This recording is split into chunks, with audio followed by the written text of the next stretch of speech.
Hello বন্ধুরা, চলে এসেছি আরও একটা ভিডিও নিয়ে। আর ভিডিওটা দেখো, আমি এই যে কেওড়া দিয়ে চিংড়ি মাছের টক করব, সেটাই বানাবো, সেটাই তোমাদের সাথে শেয়ার করব। তো অনেকে কম বেশি তোমরা সবাই চেনো কেওড়া আর কি।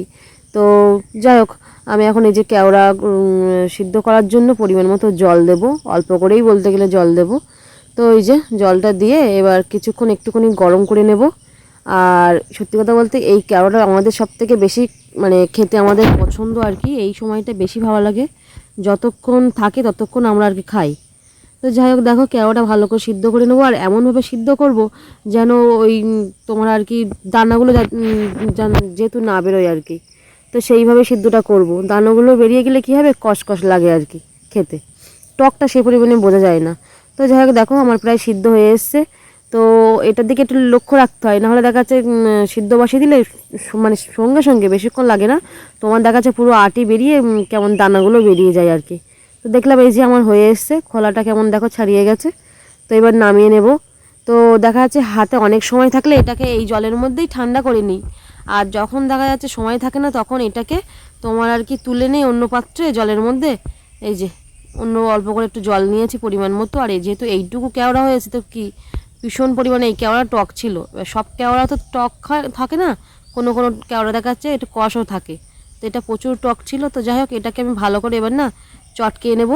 যেহেতু আমার আটি যেহেতু না বেরোয়, কিন্তু দুই একটা আটির একেবারে না বেরিয়ে যায়, সব তো সবটা সমান হয় না। তো যাই হোক, দেখো আমি এরকম দুবার মতো জলটা ভালো করে ঝুড়ির মধ্যে দিয়ে ছেঁকে নেব,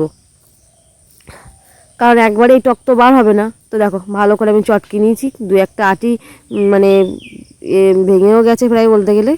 তো যাই হোক, আমার কেওড়া যতটা জল আমার প্রয়োজন যে পরিমাণে লাগবে সেই পরিমাণে আমি নিয়ে নিয়েছি। তো এখন দেখো কড়া বসিয়ে দিয়েছি। আর হ্যাঁ, কড়া এর আগে একবার রান্না হয়েছিল বলে এই জন্য কড়াটা কেমন হলুদ হয়ে আছে। তো যাই হোক, পরিমাণ মতো তেল দিয়েছি তোমার আর কি। আবার বেশি তেল দিলে মানে কেওড়া যখন টকটা খাওয়া হবে তখন মুখে লেগে যায় আর কি।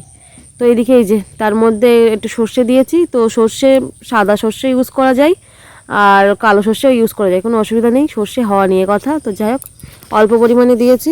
তো এখন একটুখানি সর্ষেটা ভাজা ভাজা হয়ে গেলে এখন এই যে চিংড়ি মাছ যেগুলো আমি মানে যেটুকু যতটা দেওয়া যায় আর কি, সেটা নিজেদের ইচ্ছা মতো।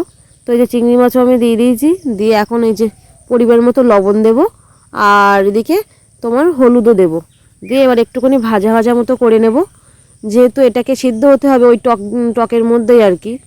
তো এই যে ভালো করে আমি একটু ভাজা ভাজা করে নেব, নিয়ে এবার আমি টকটা আর কি ঢেলে দেব।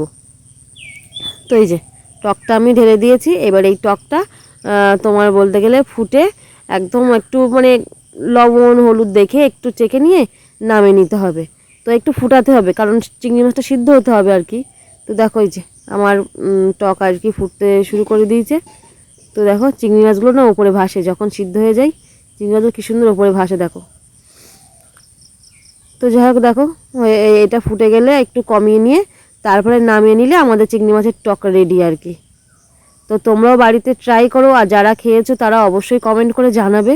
এটা আমার প্রত্যেক দিনের যতদিন কেওড়া থাকে বলতে গেলে ততদিনের আমার রুটিন, আমাদের সবার খেতে পছন্দ আর কি। তো যাই হোক, দেখো এই যে আমি নামিয়ে নিয়েছি একদম পরিমাণ মতো যেটুকু আমার লাগবে। তো চলো টাটা আজকের মতো।